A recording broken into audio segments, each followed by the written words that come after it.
Good morning बच्चों, आप सभी को ऑनलाइन की कक्षा में फिर से आपका स्वागत है। आज हम लोग हिंदी की क्लास पुनः करेंगे। ठंड दिन पर दिन बढ़ते जा रही है, ठंड कम होने का नाम नहीं ले रहा है, लेकिन हम लोग हिंदी की कक्षा भी सही समय से सही क्रम में हम लोग लगातार करते जा रहे हैं। आपको भी बता दें कि आपका जो एग्जाम होने वाला है, परीक्षा होने वाला है, उसके अनुसार आपको रिवीजन करते रहना है। और कल परीक्षा के दृष्टिकोण को देखते हुए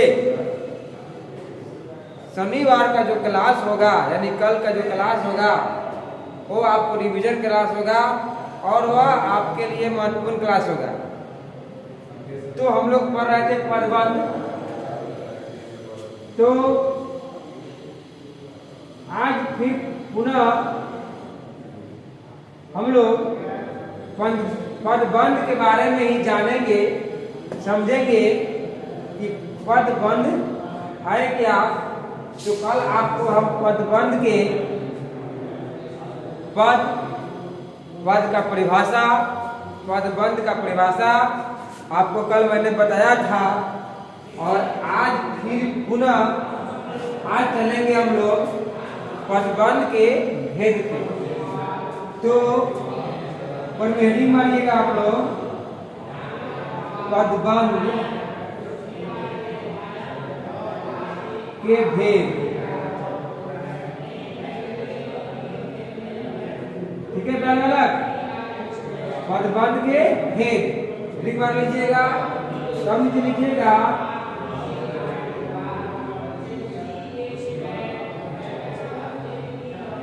पदबंध के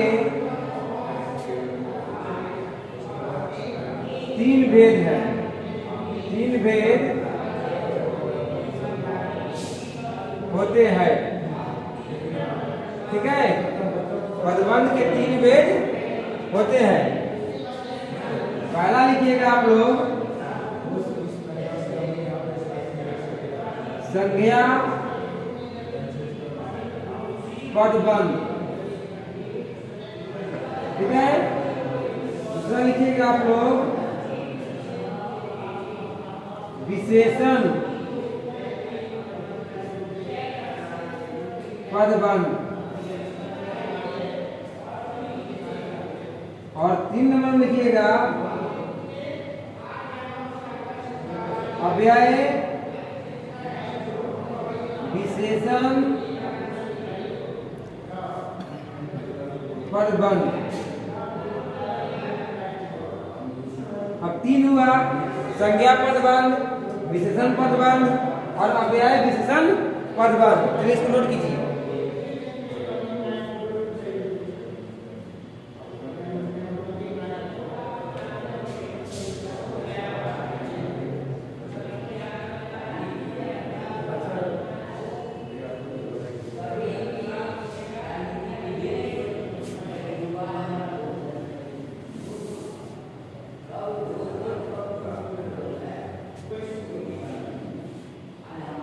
नोट कर लिए इसको। चलिए, नोट करने के बाद अब फिर पुनः हम जानेंगे कि संज्ञा पदबंध क्या है, फिर जानेंगे विशेषण पदबंध क्या है, और फिर जानेंगे अव्यय विशेषण पदबंध क्या है। ठीक है, तो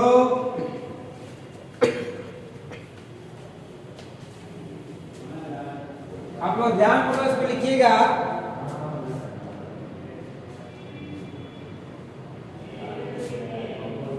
नोट लिखिए कि जब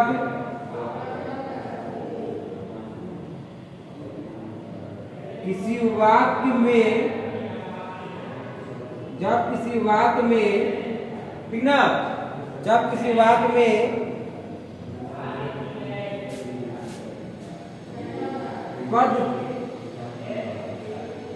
समूह, जब किसी वाक्य में पद समूह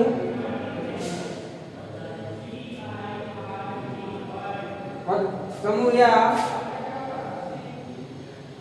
पदबंध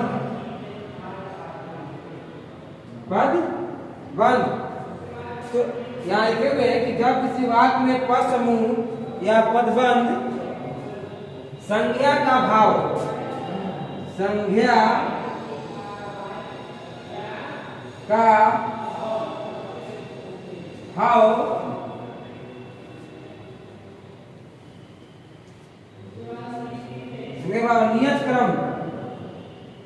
नियत क्रम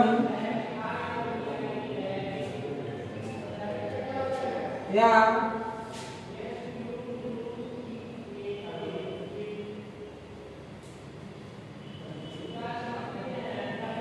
निश्चित अर्थ नियत क्रम या निश्चित अर्थ में प्रकट करे निश्चित अर्थ में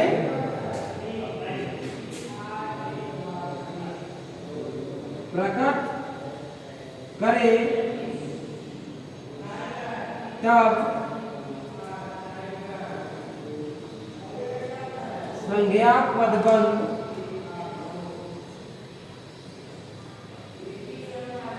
कहलाता है।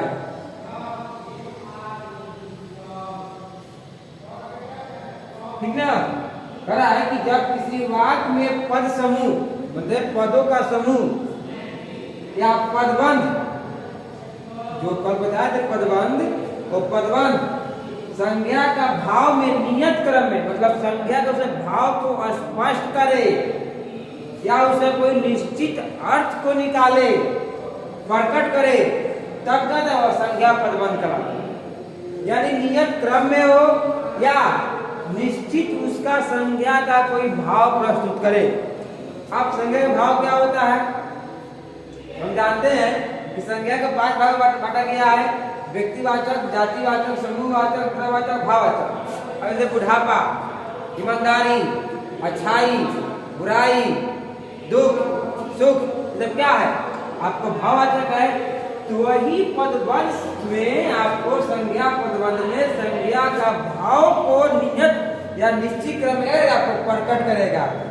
ठीक है, जैसे देखिए भारत के प्रधानमंत्री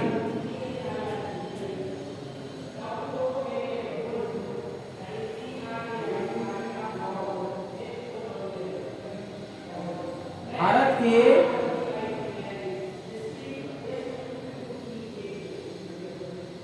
मंत्री अब देखिए भारत के प्रधानमंत्री दूसरा देखिए मिट्टी का तेल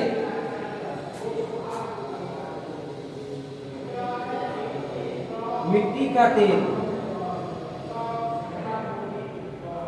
ये सब क्या है आपको संज्ञा का भाव प्रस्तुत कर रहा है। ठीक है, प्रधानमंत्री है कहाँ का है भारत का तेल है लेकिन किसका तेल है मिट्टी का तेल है मिट्टी का तेल होता है सरसों का तेल होता है अनेक प्रकार चीज होता है इसको हम इसको केरोसिन भी कहते हैं मिट्टी को तेल को हम क्या कहते हैं केरोसिन भी कहते हैं। तो ये सब क्या आपको संज्ञा का आपको क्या कर रहा है भाव प्रस्तुत कर रहा है भाव प्रकट कर रहा है। ठीक है, तो इसको नोट कीजिएगा।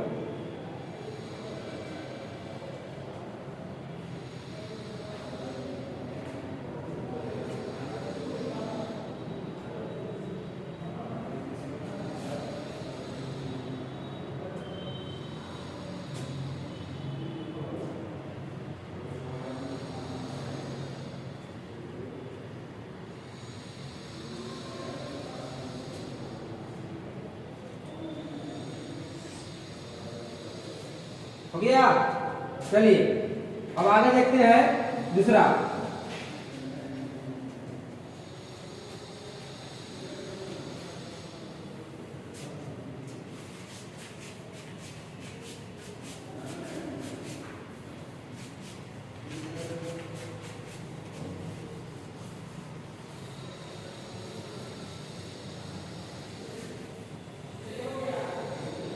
दूसरा क्या है आपको विशेषण पदबंध।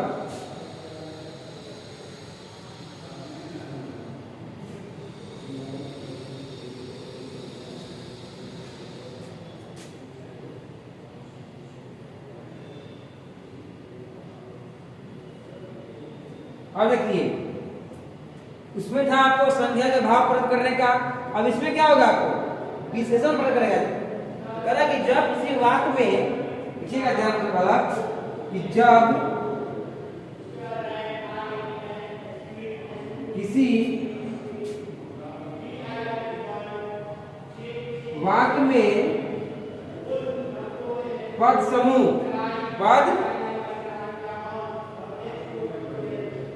समूह या पदबंध दोनों लिखिएगा, पद समूह या पदबंध, ठीक है। जब किसी वाक्य में पदबंध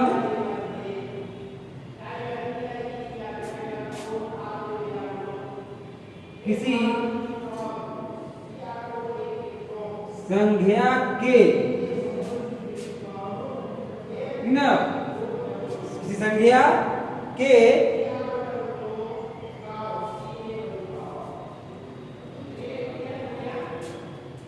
विशेषता का नियत क्रम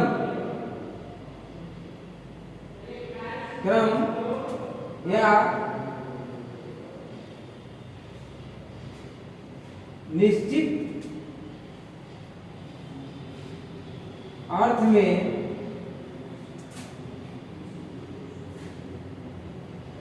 प्रकट करे तब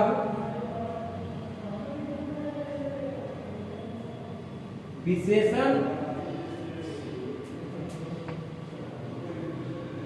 पदबंध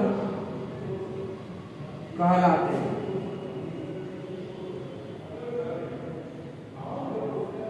ठीक है, कि जब किसी वाक्य में पदबंध की संज्ञा के विशेषता, यानी संज्ञा के आप विशेषता को बतलाएगा, विशेषता नियत क्रम या निश्चित अर्थ में प्रकट करे, तब क्या होता है वो विशेषण पद कहलाते हैं। अब देखिए, जैसे में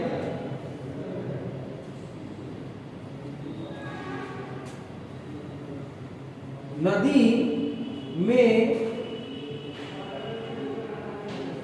बहती हुई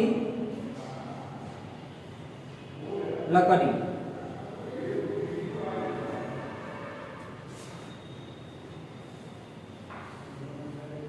देखिए यहाँ पे नदी में बहती हुई लकड़ी, यहाँ लकड़ी का यहाँ पे संज्ञा है और यहाँ पे इसका विशेषता बतलाती है कि नदी में तो बहुत कुछ बहता है, नदी में तो बहुत कुछ बहता है, मिट्टी भी बहता है, बालू भी बहता है, छोटा पत्थर भी बहता है, आपको पता ही बहता है, बहुत सा चीज बहता है।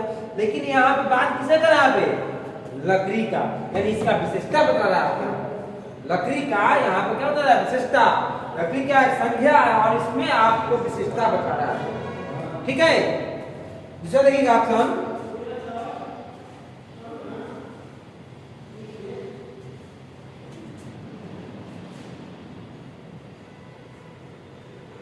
हाथी के तरह विशाल आदमी। देखिए आदमी है कि किसकी तरह है, हाथी की तरह है। यहाँ पे आदमी का विशेषता बतला रहा है। यहाँ पे जैसे में कि राम ईमानदार लड़का है, यहाँ पे किसका बताया, राम की विशेषता बताया कि राम ईमानदार लड़का है। उसी प्रकार यहाँ पे आदमी का विशेषता बतलाया यहाँ पे किया, हाथी की तरह दिखता है, मोटा बड़ा विशाल। जिस तरह हाथी आपको होता है विशाल, उसी प्रकार से तरह में क्या कि आदमी भी क्या है, विशाल है, मोटा है, हाथी की तरह मजबूत है, स्ट्रांग है, उसके बहुत शक्ति है। ठीक है, ये आपको हुआ विशेषण पदबंध। तो इसको नोट कीजिए।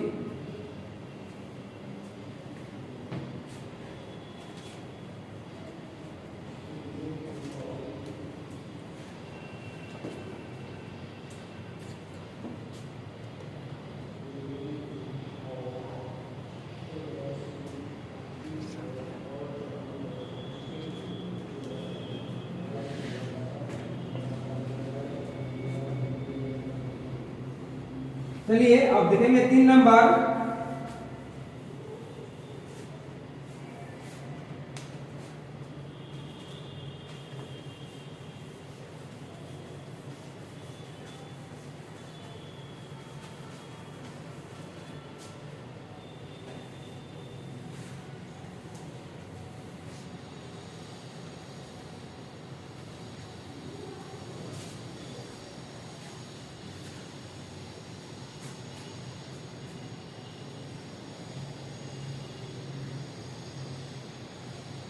देखिए 3 नंबर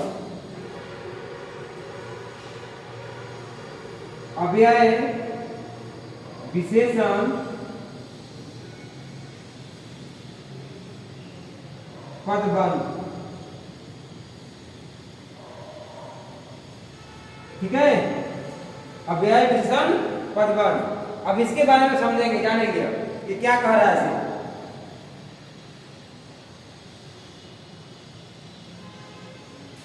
देखिएगा, जब वाक्य का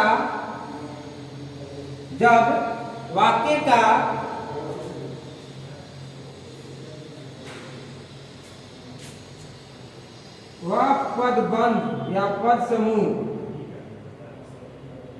जब वाक्य का वह पद समूह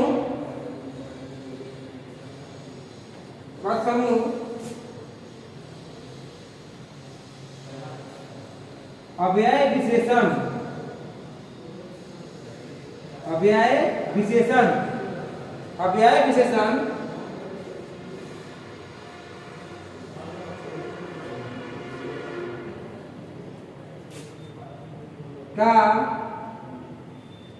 का काम दे, तब अव्यय विशेषण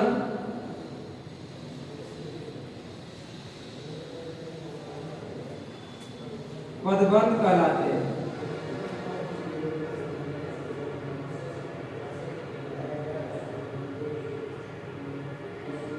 ठीक है, जब वाक्य का वह पद समूह अव्यय विशेषण का काम दे, तब वो क्या अव्यय विशेषण पद कहलाते हैं। अब देखिए, जैसे में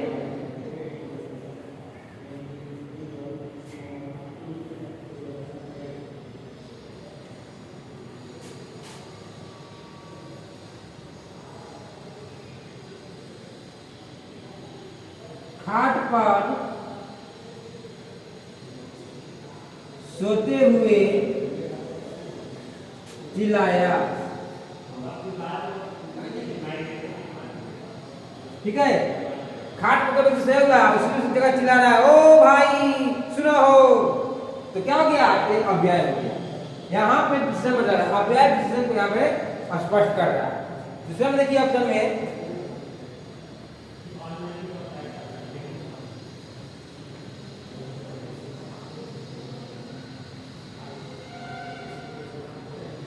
दोपहर ढले।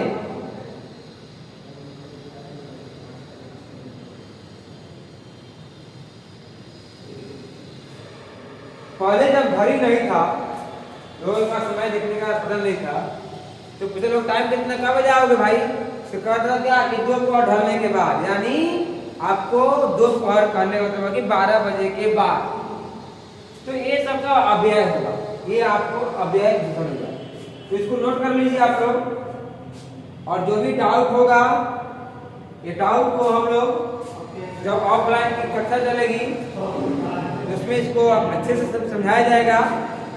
ठीक ना, इस तरह आपको इसे ऑनलाइन कक्षा में आपको पढ़ाए थे, और जब आप आए तो जो डाउट था उस डाउट को हम वहाँ पे आपको फेस टू फेस क्लियर किए। उसी प्रकार से जब इसमें आपको पदबंध में कोई भी समस्या उत्पन्न हो रही है, कोई भी डाउट लग रहा है, तो उसको आप लोग नोट कर रखिएगा, और यहाँ आने के बाद हमसे जरूर पूछिएगा। फिर डाउट को आपको फिर से पुनः वहाँ पे समझाया जाएगा। तो आप इसको नोट कर लीजिए, और आज की कक्षा में इतना ही, और कल की कक्षा आपको बहुत ही महत्वपूर्ण होने वाली है, क्योंकि परीक्षा के देखते हुए आपको कल रिवीजन क्लास चलेगा, जिसमें आपको उपसर्ग, समास, उपसर्ग प्रत्यय, उपसर्ग प्रत्यय, समास, संधि, ये सब आपको रिवीजन कराएंगे।